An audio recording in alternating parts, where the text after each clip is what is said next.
Les Anglais ont détruit Dresde. Pour les Alliés, il ne s'agit plus de gagner la guerre, mais de savoir des armées anglo-américaines ou russes, lesquelles prendront le plus de gages pour s'assurer les avantages de la victoire.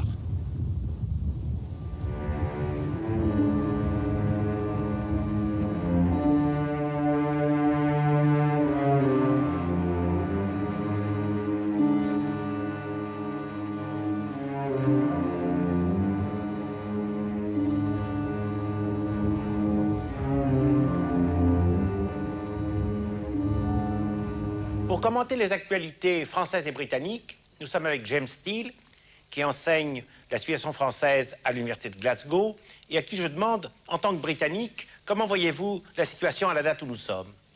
Nous avons atteint un stade paradoxal, en quelque sorte. C'est-à-dire qu'on sait que la guerre va être gagnée, mais on ne sait pas quand. Et il y a un seul des pays belligérants en Europe qui a vraiment intérêt à ce que la guerre cesse le plus rapidement possible, et c'est la Grande-Bretagne. Parce que la Grande-Bretagne est au bout. Elle a déjà dû faire appel à de nouvelles recrues, ce qui nuit à l'industrie. Et il est certain qu'à chaque semaine qui passe, les Américains sont en train de prendre le dessus au point de vue influence et au point de vue armement. Par contre, pour les autres pays, par exemple les États-Unis, si la guerre continue à durer quelque temps, c'est pas trop grave, puisqu'ils sont en train d'asseoir leur autorité. Pour les Soviétiques, ça leur donne le temps de s'organiser en Europe de l'Est. Et pour les Français, c'est important parce que ça permet à De Gaulle de réorganiser l'armée française et d'en accroître le rôle au sein de la coalition alliée. Effectivement, la France va jouer un rôle de plus en plus mondial, grâce à cette guerre qui se perpétue, notamment en Extrême-Orient, on va en reparler. On va voir d'abord les actualités françaises, qui justement débutent souvent par des thèmes sur l'Extrême-Orient maintenant.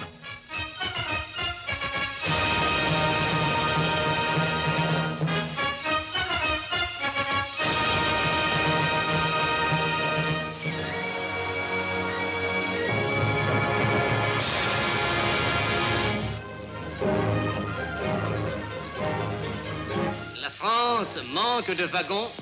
Notre armée a besoin de trains sanitaires. Les ouvriers d'une usine du Sud-Est ont résolu le problème.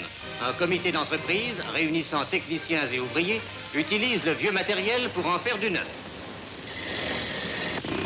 On fait sauter les rivets. On remplace un trou par une bosse. On découpe la carcasse. Les roues sont rectifiées et tout de suite elles se sentent des ailes.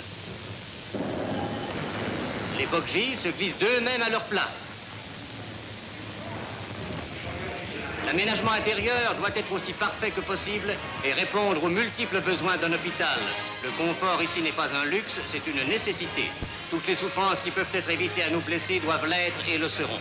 Grâce à l'esprit d'invention et d'initiative, marque du génie français, voici réparé de la guerre et du temps l'irréparable outrage. James Steele, dans le sujet qui vient, vous verrez que les premières images sont muettes, parce qu'il se trouve qu'on a perdu le son, mais le son reviendra avec le discours de De Gaulle.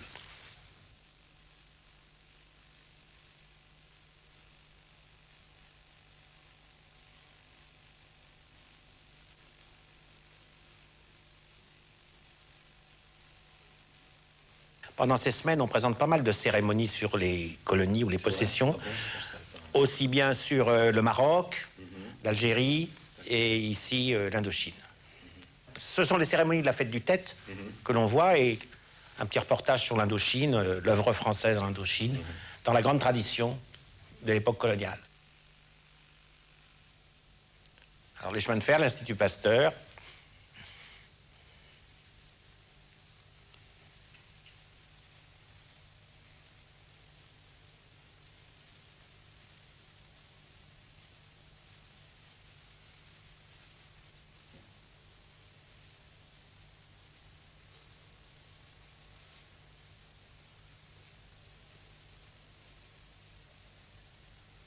La France fixe comme l'un des buts principaux de son activité, dans sa puissance renaissante et dans sa grandeur retrouvée, le développement politique, économique, social et culturel de l'Union indo-chinoise. C'est pourquoi, dans l'Union indo-chinoise, comme partout où s'étend sa protection, elle est et elle restera sa propre mandataire. On peut être surpris de voir l'Indochine aux actualités françaises en février 1945. Je pense que les Français avaient d'autres préoccupations.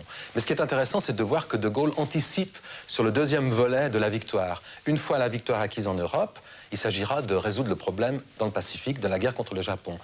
Et alors, De Gaulle prépare l'avenir et répond également publiquement à certaines remarques qui avaient été faites par Roosevelt. Une fois en 1943 à Anthony Eden et une fois à Yalta, quelques jours auparavant. C'est-à-dire que les États-Unis avaient pour plan de placer l'Indochine, la Thaïlande et la Corée sous mandat international, c'est-à-dire de retirer aux Français la responsabilité de leur colonie.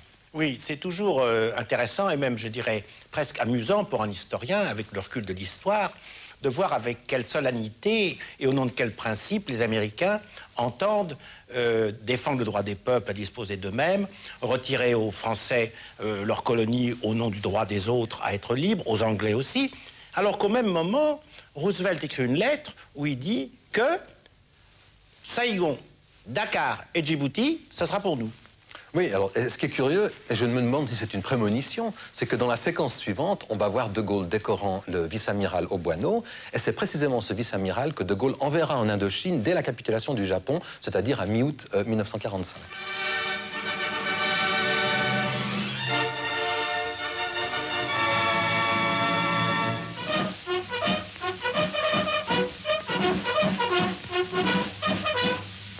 Dans la cour du ministère de la Marine, le général de Gaulle apporte aux marins la récompense de leur conduite glorieuse. L'amiral Obuano trouve dans cette minute émouvante le couronnement d'une splendide carrière.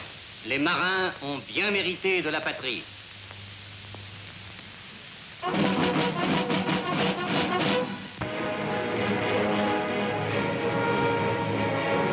Dans la région de Clèves, l'armée britannique poursuit sa marche.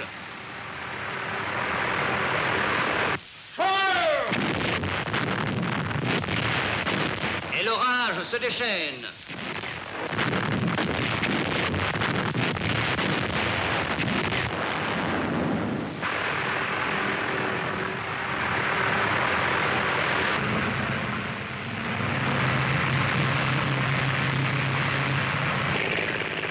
L'infanterie peut progresser à son tour, protégée par ses chars équipés de chaînes qui font éclater les mines sur leur passage.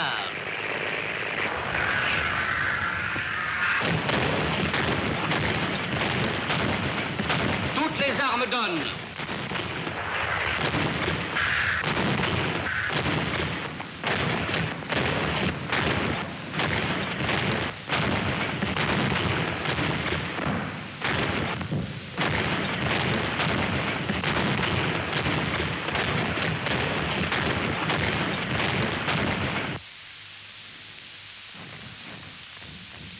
Kilomètre par kilomètre, la terre allemande est grignotée.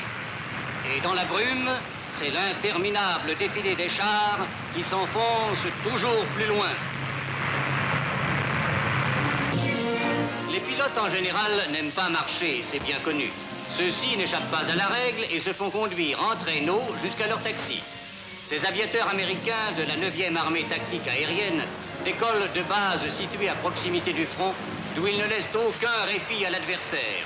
Une fois de plus, il s'agit de bombarder ses voies de communication, de pilonner ses arrières, de détruire ses routes, ses ponts, ses voies ferrées, ses usines.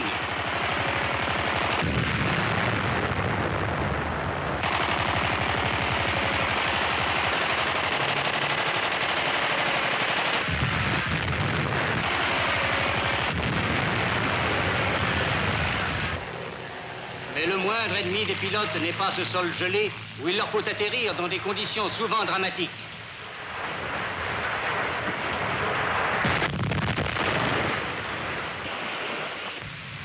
L'armée américaine a maintenant abordé et parfois franchi la ligne Siegfried.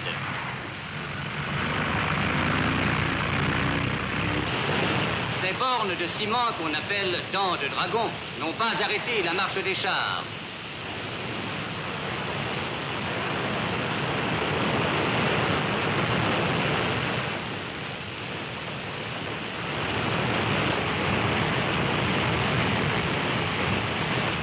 L'infanterie suit.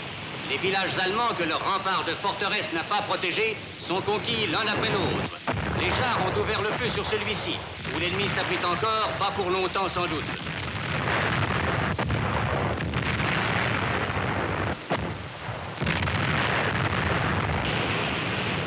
Le nettoyage est commencé.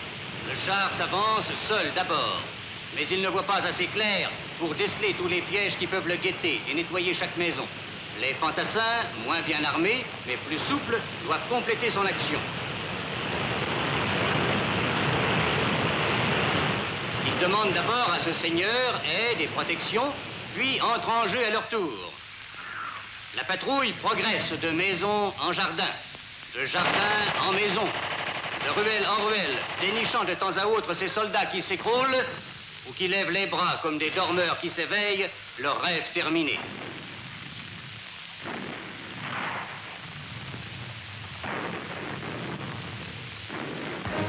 Autour de Strasbourg, les troupes françaises continuent leur besogne de nettoyage dans les faubourgs de la ville et sur les bords du Petit Rhin. Les coups de feu éclatent, venus de l'autre rive. L'ennemi est présent encore. On le recherche, on le découvre, et c'est la riposte.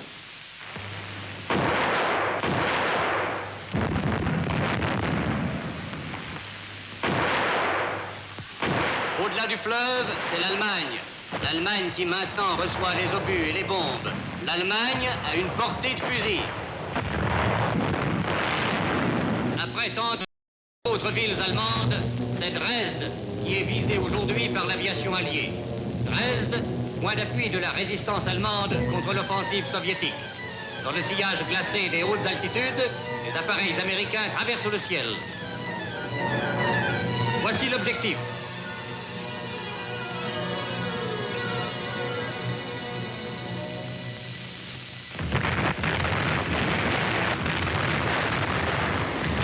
L'aviation alliée est venue du front de l'Ouest apporter son aide à l'armée soviétique qui se bat à 70 km de là.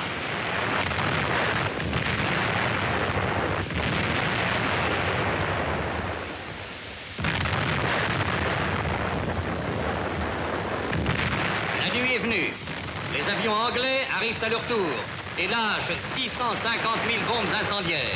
C'est alors le spectacle d'enfer d'une ville qui éclate et qui brûle.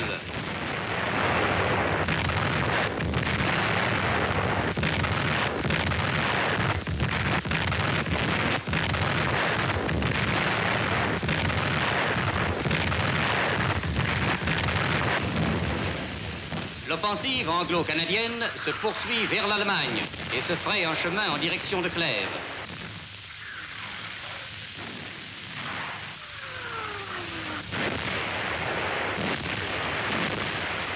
La progression est lente, mais les portes de l'Allemagne sont maintenant forcées.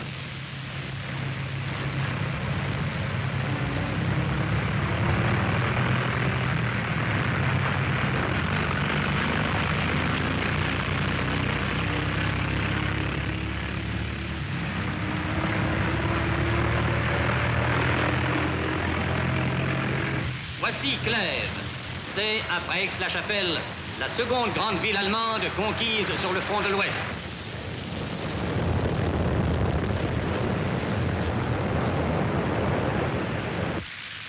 Dans les rues, les chars apportent leur concours à l'œuvre de nettoyage des derniers nids de résistance.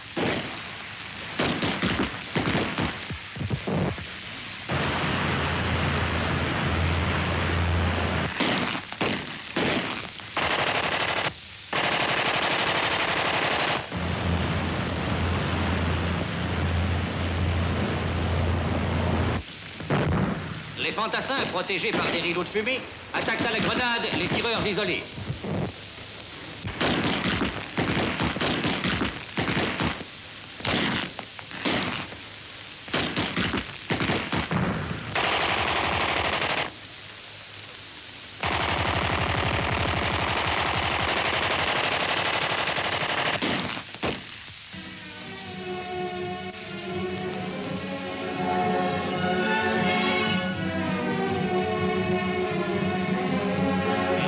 Des prisonniers commence.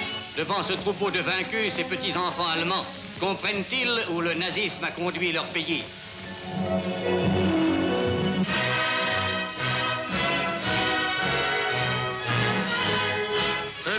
Porte-Avions, c'est un aérodrome flottant, mais un tout petit aérodrome.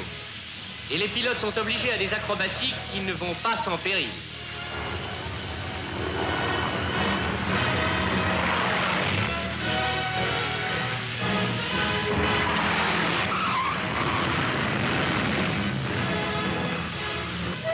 La marine anglaise maintient ses traditions et sa puissance. Elle lance aujourd'hui le plus grand porte-avions de la flotte de Sa Majesté. Un navire de 30 000 tonnes, symbole de l'union étroite entre ces deux armes puissantes de l'Empire britannique, la Royal Navy et la Royal Air Force. Sa Majesté elle-même vient passer en revue le porte-avions et son équipage.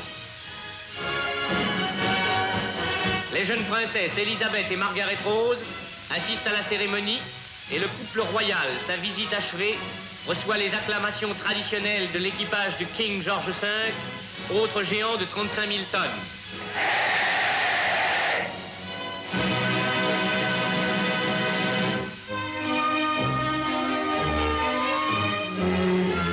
L'École supérieure d'aéronautique a rouvert ses portes.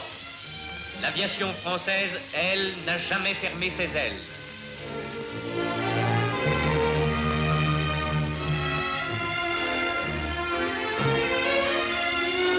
Cette école, que patronnent les grands noms de notre histoire aérienne, les Allemands l'avaient fermée pour y installer une école de cuisine. Curieuse idée. Sans doute préparaient-ils la sauce à laquelle ils seraient mangés.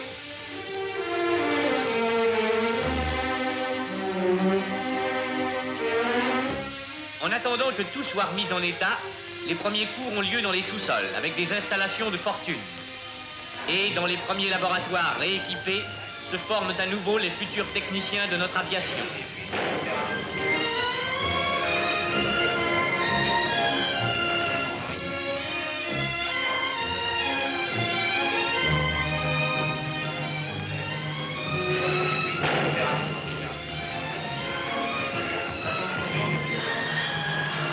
En même temps, les usines se réveillent et construisent des moteurs.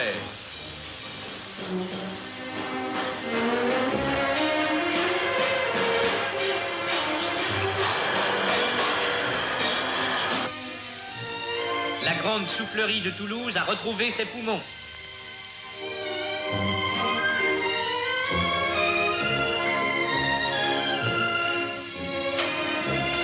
Là, sur des modèles réduits, on poursuit des études d'aérodynamique, spécialité de la technique française qui a donné au monde les profils les plus purs qui aient jamais sillonné le ciel.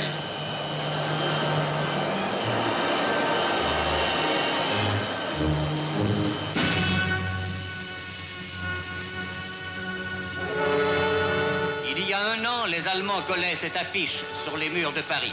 Ces hommes qu'ils fusillaient sous le nom de terroristes, ils les avaient choisis dans une rafle de 200 résistants arrêtés par eux, et ils avaient choisi exprès des étrangers.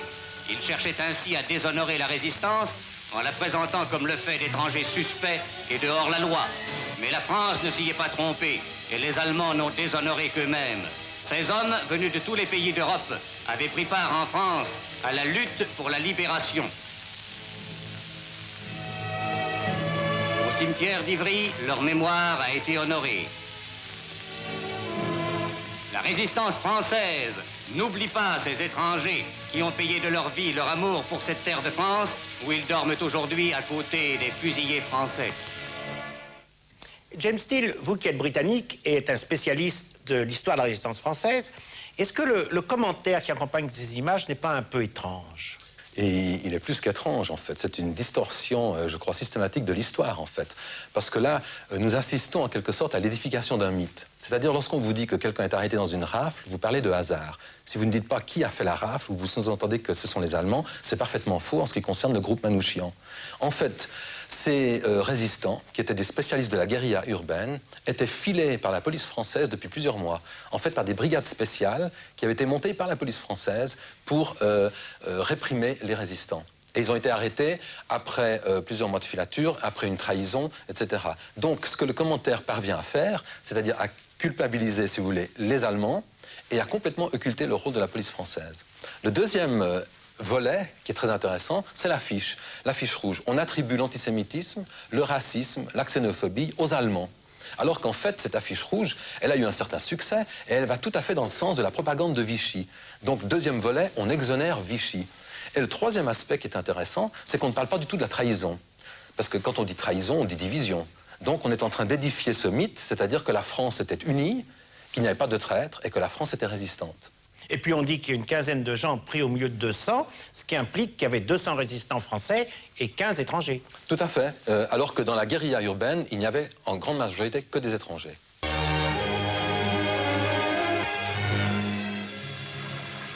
La France a retrouvé Strasbourg et Strasbourg a retrouvé la paix.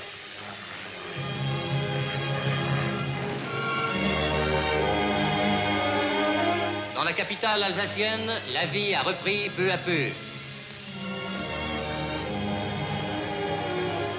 Les rues s'animent, la vie redevient française. Bientôt sera oublié le cauchemar de ces 4 ans. Déjà s'oublie aussi l'inquiétude des dernières semaines.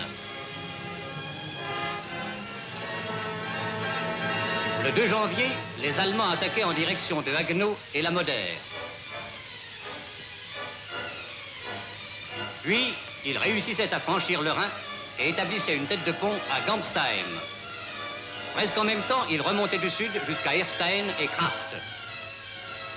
Cependant qu'au nord, les troupes américaines devaient s'aligner sur la Moder et que les Allemands réussissaient à faire leur jonction avec la poche de Gampsheim. La situation était sérieuse. C'est alors que la première armée française revendiqua et obtint l'honneur de défendre elle-même Strasbourg, qui avait été reconquise par la division Leclerc. Le général Delattre de Tassigny porta 2 divisions d'élite aux 2 charnières du combat. Au nord de Strasbourg, les troupes qui s'étaient illustrées dès le débarquement par la prise de Toulon. Au sud, la division qui se battit à Bir Hakeim. La ville était protégée. Peu de jours après, malgré d'effroyables conditions de temps, la première armée française, attaquant sur tout son front, entame la grande bataille de la poche de Colmar. Ces 3 corps d'armée, comprenant un corps d'armée américain de 4 divisions, infligent une défaite totale à la 19e armée allemande.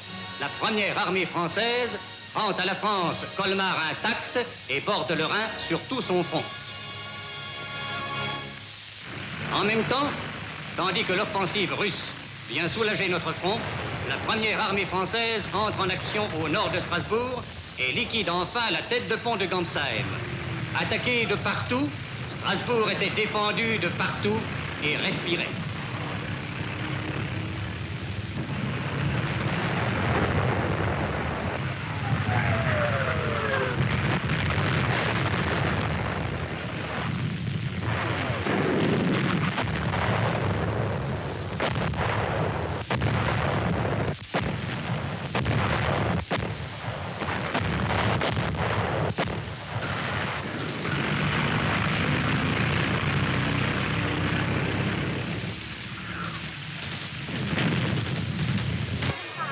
Et ceux des habitants qui avaient quitté leur ville au jour d'inquiétude ont compris maintenant. L'Allemand ne reviendra plus. Ce long défilé, c'est le retour au foyer. C'est un cortège de confiance. Les Strasbourgeois sont enfin chez eux à Strasbourg.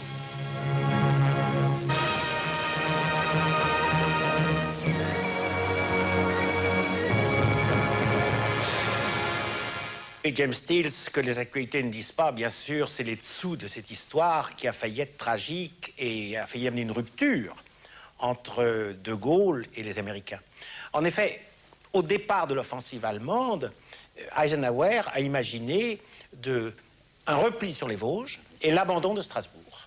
Naturellement, Delattre en a été un peu scandalisé, mais il devait obéir à son chef, qui était Eisenhower, et il a dit à De Gaulle qu'il était pris entre quelque sorte, entre 2 devoirs, obéir à son chef militaire ou obéir au chef de son gouvernement, De Gaulle. De Gaulle a très mal pris cette alternative et lui a ordonné, donc, de marcher seul sur Strasbourg et de désobéir à Eisenhower s'il le fallait.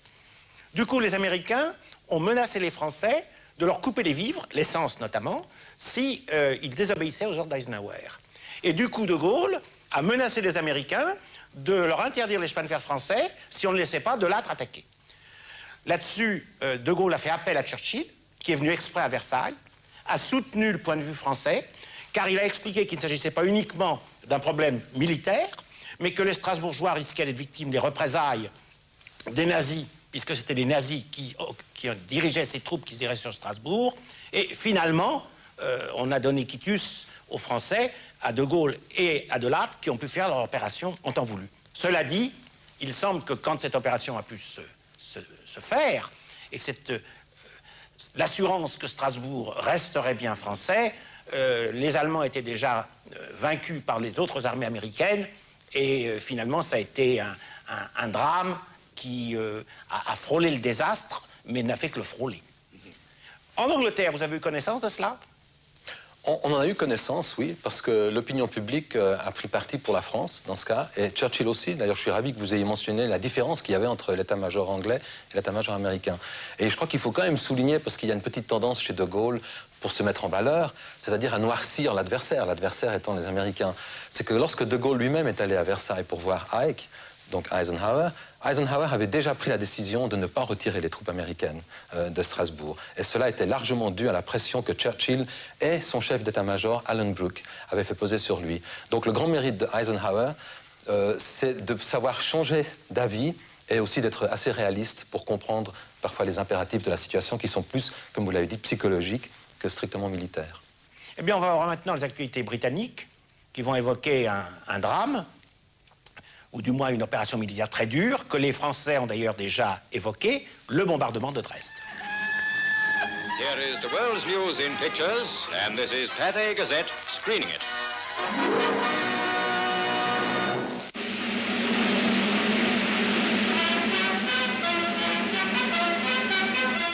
Athens has another surprise visit from Mr. Churchill.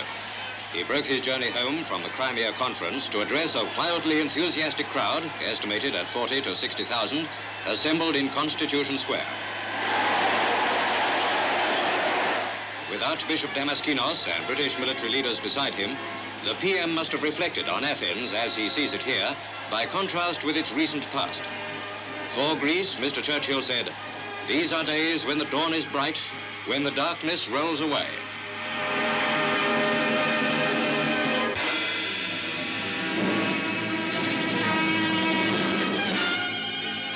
RAF heavy bombers assist Marshal Konyev's drive into the Reich. The target is Dresden. It was being used to pump German troops into counterattacks against the Russian army not many miles to the east. This strike put a stop to that. The night sky is pitted with aircraft, vari-colored target markers, and the newest German ack-ack device, a scarecrow designed to burst and look like a plane exploding after a direct hit. Static electrical discharge caused by intense cold mars these magnificent bombing shots.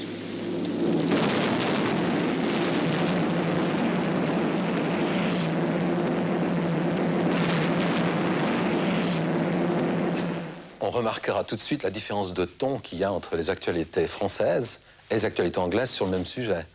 Ce qui est intéressant, c'est que d'une part, dans les actualités françaises, on parle d'une ville qui donne l'image d'un enfer, l'enfer d'une ville éclatée. Il n'y a pas de musique, alors que dans les actualités anglaises, on parle de la beauté du spectacle, et qu'il y a une musique qui fait penser à une sorte de charge de la cavalerie légère.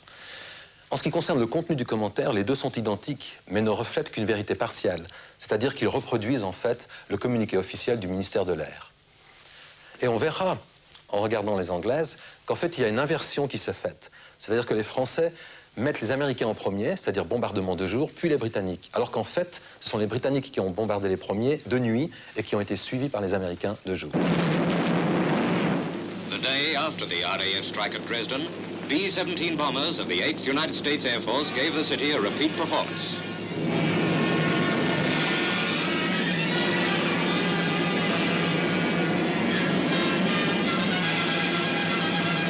After these attacks, the German Overseas News Agency said, "This city, hitherto almost untouched, has been carpeted by heavy and super-heavy high explosives and incendiaries.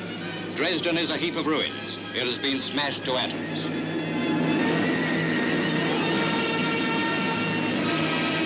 Before these attacks, Dresden was planned as a substitute capital in place of Berlin. After this, Hitler will have to look for a substitute for the substitute.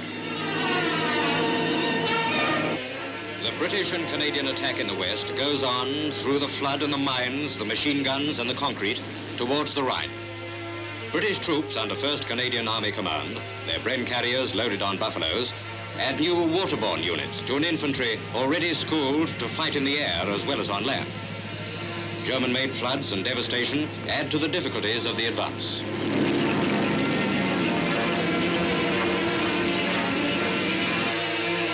British gunners hammering away at enemy resistance points in the heavily wooded Reichswald country between Cleve and Goch fire with target practice precision.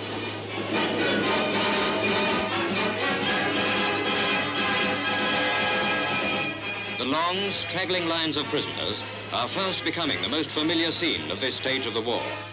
3,000 Germans were the total catch in this operation. The small number of British guards underlines the extent of the enemy's beating. Inside Cleve, once a bastion of the Siegfried Line, the last stage of mopping up goes on.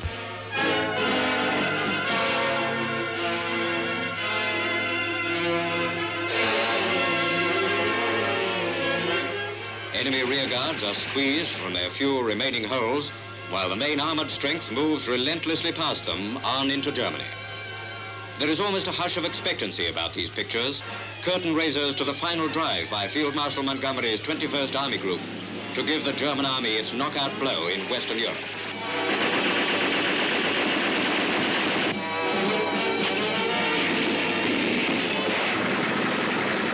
To cover the advance into Gennep, little town to the southwest of Cleve, smoke bombs were used. Field Marshal Montgomery described the job these toughened veterans are going forward to do in the personal message he has just issued to them.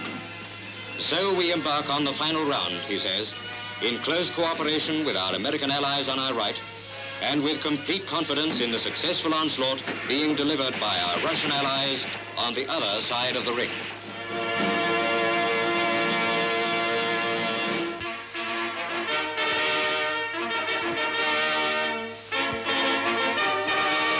Australia greets her new Governor-General, the Duke of Gloucester, on his arrival in Sydney. On behalf of the citizens of the New South Wales capital, the Lord Mayor reads an address of welcome.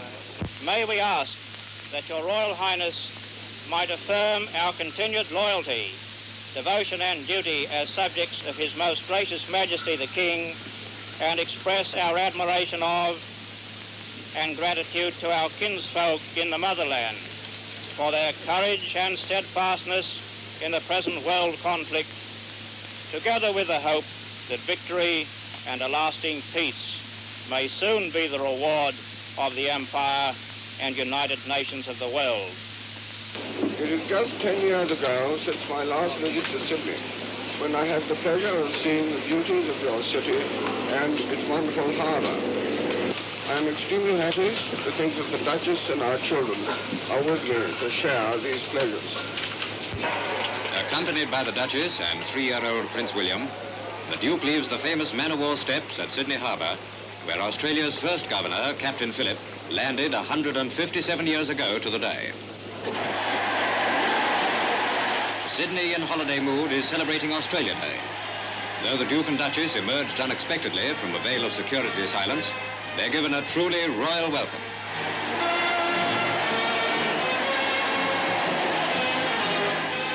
Third in the line of succession to his brother, the King, the Duke is the first Prince of the Blood Royal to become Governor-General of Australia. These pictures, taken as the party drives to Admiralty House, the Duke's Sydney residence, convey their own message of enthusiasm.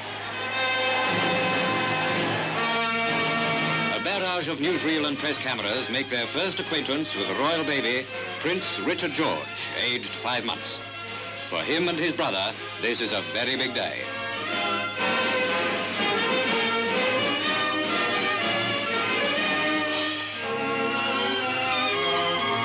Parliament House, Canberra, the Duke attends the official swearing-in ceremony. Representatives of the United Nations look on at this ceremonial, divested of all pomp and formality, which underlines the close bond between Britain and Australia. As the Duke himself said, we have labored together in adversity, we are now sharing success, we will strive together in peace. J'aime style cette cérémonie conformiste a plus de signification qu'on le croit. En nommant un membre de la famille royale gouverneur d'Australie, l'Angleterre, enfin la Grande-Bretagne, veut faire oublier la tâche qu'elle a, c'est-à-dire qu'en 1942, elle a préféré défendre l'Inde plutôt que l'Australie, ce que les Australiens ne l'ont jamais pardonné. Et là, les Anglais essayent de se racheter, mais ça ne suffira pas, et bientôt la rupture sentimentale entre l'Australie et la Grande-Bretagne sera irréversible. Royal Air Force history has been made in the supplying of China's armies by the long and hazardous route over the hump. From airfields in India, heavily laden Dakotas make their pioneering treks over uncharted territory across the eastern ranges of the Himalayas. The awesome majesty of mountains rising often to 20,000 feet and more is a challenge to the courage of men and the perfection of their machines.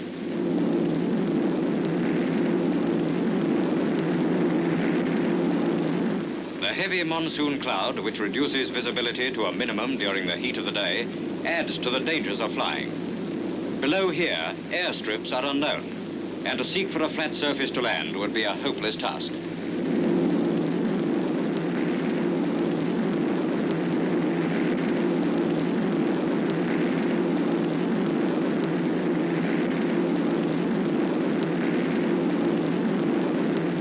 Field Marshal Wavell once said, "Supply is the greatest of all the problems of the war against Japan."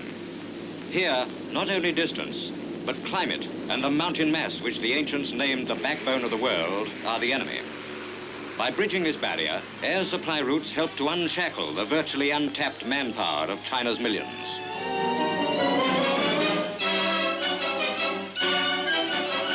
Tires, petrol, oil, ammunition, and perhaps the greatest need of all, medical supplies, flow into Kunming by a British lifeline.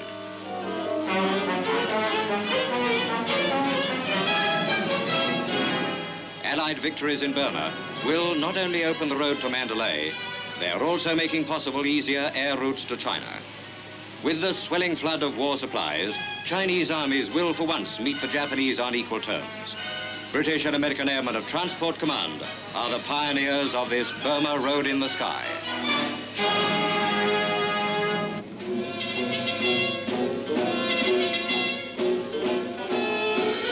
The beginning of the end on Luzon, biggest of the Philippine Islands, is speeded up by new American landings on Lingayen Gulf.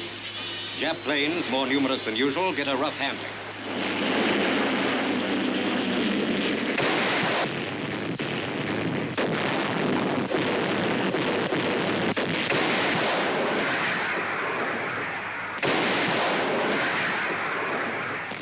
The sky is cleared, naval bombardment hammers out the chosen landing beaches. Rising seas make the job on hand more difficult than usual, but the invasion operation sticks to schedule. Into one more beach goes General MacArthur. In 6 weeks, his troops recaptured Manila, Corregidor, and Bataan. Key base for new offensives, Luzon is another crossroads passed on the long route to Tokyo.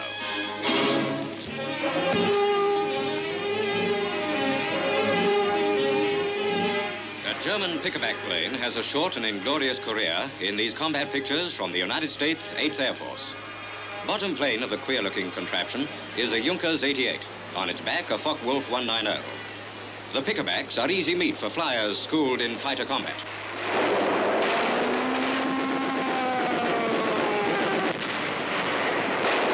The FW, and the idea is to use the explosive-laden Junkers as a giant flying bomb. Ju-88s may be a bit out of date now, but this seems a complicated way of sending them to the scrap heap. Robot bombs, American version of the German V-1, hurtle from launching platforms at secret experimental stations, dropping their launching carriage as they go.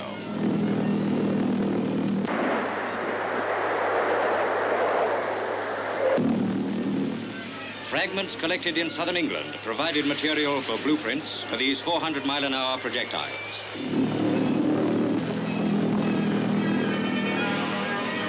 Plane-launched rockets, auxiliary power for dive bombers, are one type of Allied rocket device, now a major land, sea, and air weapon.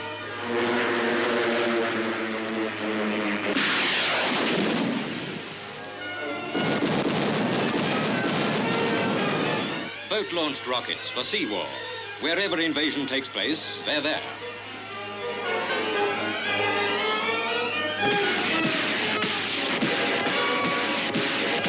First used by the Chinese in the 13th century, rockets are the 1945 miracle of deadly power.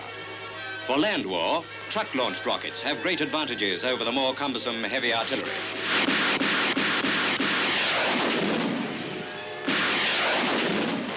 Here indeed is a weapon of scientific annihilation. While today the rocket is still young, its future holds a threat of total extermination if designers of World War III ever get a chance.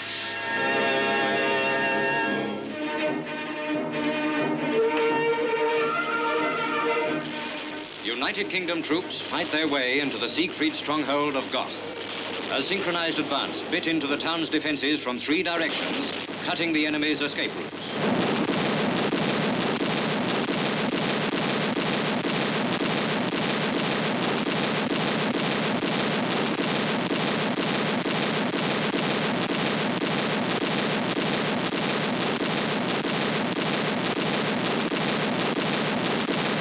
In this sort of battle, machine gunners can tell you the exact requirements of a Vetterau.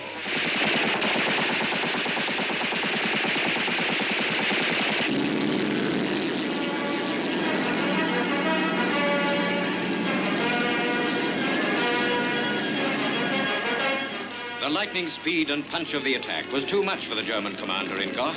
He was captured in bed. But if he was asleep, these tank men are not. At least one unwary Goch chicken is taken for a ride. Recognize the back? Field Marshal Montgomery moves up to the forward area.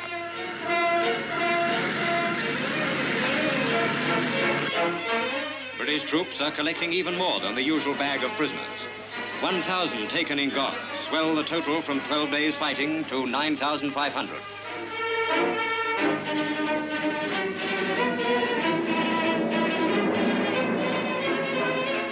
Scottish and Welsh regiments hurdled the massive bulwarks of this strategic pivot of the Siegfried Line. Goch adds to the list of successes won by General Crerar 1st Canadian Army. 3/4 of its men hail from England, Scotland and Wales. And its victory is, in the widest sense, an all-British one.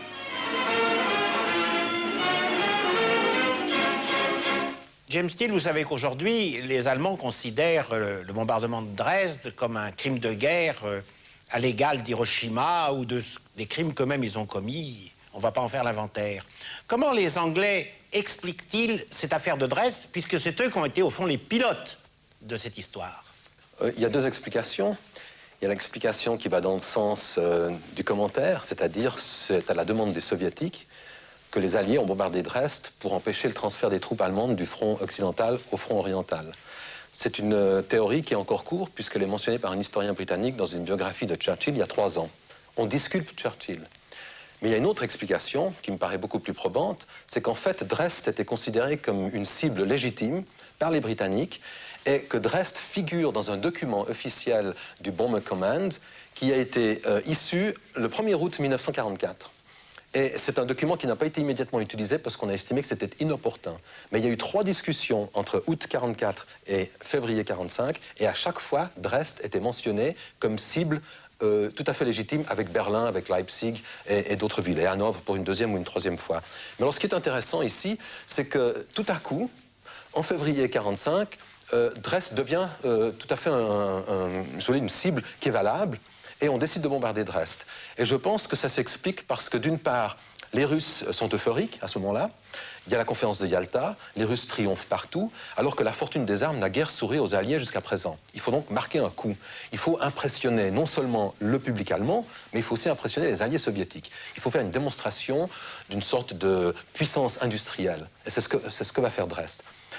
La logique du plan, c'était simplement qu'en détruisant une ville comme Dresde, qui avait été épargnée jusqu'à présent, on allait marquer un coup tel que cela pouvait mener à la capitulation de l'Allemagne. C'est-à-dire qu'un impact psychologique considérable. Oui, et c'est là que je suis plutôt de cet avis, sur cette dernière interprétation, car on se rappelle, c'est une vieille histoire, que les Anglais ont toujours cru qu'on pourrait un jour abattre l'Allemagne par des bombardements aériens.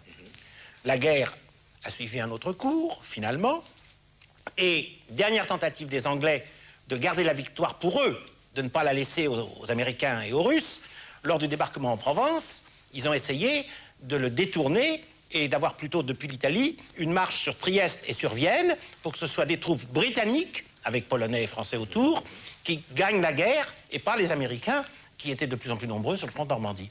Et là, on a une dernière tentative, j'allais dire désespérée, des Anglais, pour que ce soit un bombardement anglais, de direction anglaise essentiellement, qui détruise les villes allemandes et que peut-être la capitulation viendra grâce à eux.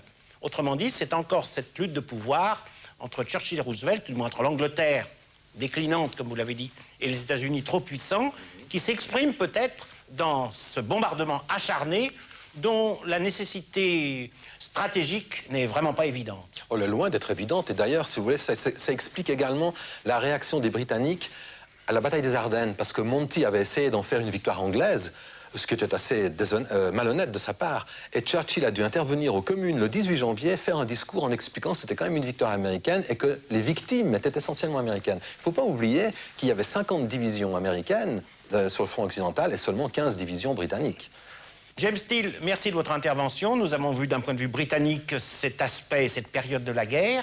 La semaine prochaine, Histoire parallèle, nous verrons des actualités allemandes et américaines.